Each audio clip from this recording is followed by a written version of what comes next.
Ste že slišali za pravljično jogo? Gre za prav posebno pravljico, ob kateri otroci izvajajo jogo, kar omogoča edinstveno izkušnjo tako otrokom kot njihovim staršem oziroma vzgojiteljem ali učiteljem. Otroke je med izvajanjem praktične joge obiskala tudi naša ekipa. Še enkrat levo in potem spet desno. Gor, pa pogledamo dol. Takole izgleda pravljična joga. Otroci pravljice zgolj ne poslušajo, temveč posnemajo tudi živali, ki v njej nastopajo. Kako pa zajčki skačejo? Kako pa na množice zajčki? Kako na množice skačemo? Se razgibavajo, zabavajo in smejijo. Zavijemo palačinko, pripravljena. A si čokoladna? Si bila všeč pravljica? Aha. Pa si je že večkrat slišala, ali zdaj prvič?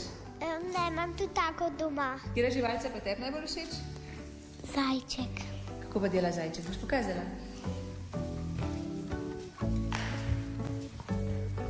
Najbolj ti je bilo všeč, ko so te na koncu zavili v palačinko, ne da? Ja. Učiteljica joge za otroke Maja Podpečan pove, da je pravljična joga namenjena otrokom starim nekje do 8 let. Otroci zelo radi sodelujejo, zato ker se radi vživijo v glavnega junaka oziroma vse junake, radi prevzamejo vloge, njihove lastnosti in potem tudi preko tega spoznajo jogijske položaje. A poznaš ta položaj? Ja. A boš pokazal? Lahko, ja. Takole se naredi. Kaj bi pa rekli, kaj da otrokom? Joga za otroke, tako nasplošno, če govorijo. Ja, če v bistvu pogledava najprej z fizičnega vidika, krepi moč, krepi gibljivost, hkrati pa se povečuje njihova koordinacija, mir in sproščenost, to je tisto, kar je staršem najbolj všeč.